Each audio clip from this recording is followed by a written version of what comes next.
Before the whole political crisis in Madagascar, I basically was waiting to see what people were mostly interested in. It was a lot of environmental issues and a bit of the problem for education and overall development of the country. That was mostly what people in Madagascar were talking about. And then this year, because of the coup and the political crisis, everybody kind of switched focus onto more political things. And before the crisis, there was a bit of shortage of really intense discussion, quite frankly, on the blogosphere. But since the crisis, there's a lot of people getting involved, a lot of activism, and people just weighing in on what's going on in the country and providing a lot of evidence of just turmoil and violence. Basically, I've been writing mostly about politics lately. I'm trying to switch focus a little bit to go back to what I was doing before that. But it's been mostly about the political crisis this year. It started about in August of last year. The incumbent president was re-elected in 2006. His name is Lova Rakotomalala. Although he has been, Madagascar has seen some increase in GDP while he was the president. So he was first, he came into power in 2002. There was some concern about major inequality. One of the tipping point, I think, for people to really start demonstrating against him was because of a scandal about land grabbing issue. So there was a deal that was supposed to go down as 1/3 of the land in Madagascar was supposed to be sold to a South Korean company. And although the deal was not confirmed yet, a lot of people were very worried about such things. And that was basically in October of 2008. Although there was a few denials that that deal would ever come into place, or it actually failed eventually because of the basically that it came out into on the blogosphere. The government probably started to feel a little bit tense about public protest and all that. So the mayor of the city, who is the opponent of the former president, started to organize political protests. Mainly from his side was because he said that the president at the time was interfering with his business trying to grow. He's into media, so he had a TV station, a radio station, and things of that kind. Besides being the mayor of Tana. So his name is Rakotomalala, and he started to organize all those protests, and eventually things got really violent from both sides. The weird part is that coming March of 2009 of this year, protests really started to die down, and there was not much of a popular protest anymore. And suddenly the army got involved and removed the president from power. So it was basically a military coup, although the former mayor of Tana was then appointed as president. He was really backed by the army.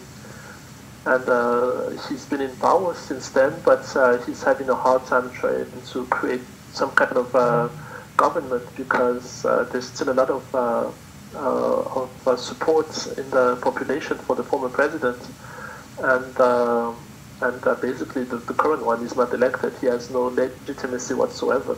The situation is as such that there's really no clear leadership in the country. People are really just exhausted because it's been very taxing on an everyday basis. Inflation is on the rise because the money has lost all of its value. A lot of jobs were lost, especially in the tourism industry, because after the coup, a lot of foreign investors just removed their investments that they projected in Madagascar, and a lot of the financial aid that was supposed to go to Madagascar was also cut off by most of the international community.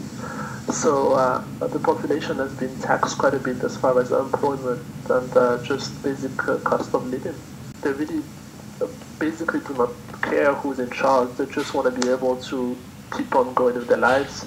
And the fact that there is no clear government, it is pretty clear that the current guy in charge is not very well liked, because he gives the impression that he doesn't know what he's doing, and he doesn't seem to be able to build a coalition around him, because he also there is the suspicion that he's been pushed by another foreign government. Basically, that's how he came into power, was because someone else, another nation, wanted him to go there and basically taking their order from overseas. So that's why he's not able to gain the legitimacy that he was hoping to have.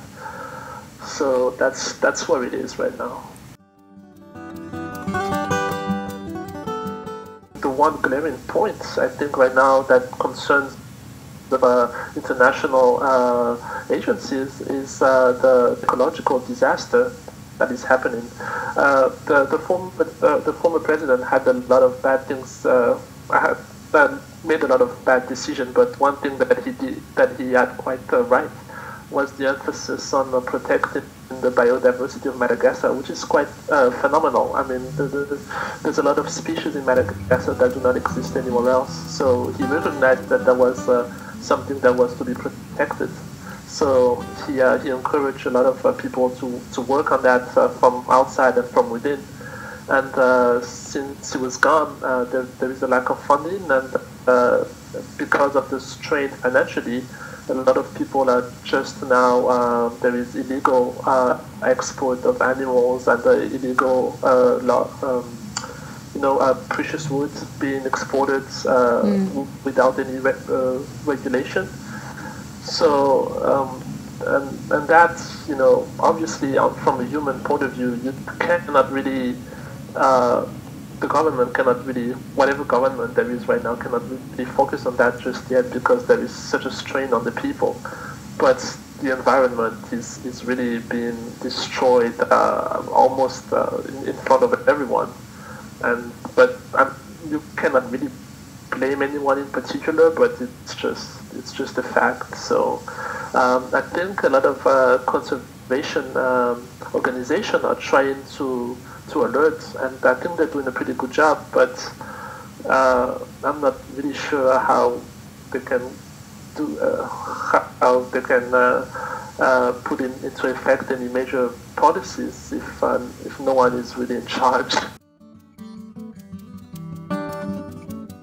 In general, the reports were accurate, but lacking. I think that would be the general assessment I have of how the Madagascar crisis was reported. I understand, though. I understand that you cannot have a reporter based there permanently and trying to figure out exactly all the complex maneuvering politically in Madagascar at this point. So it's a strain to have someone there covering the crisis, especially the crisis that goes for that long.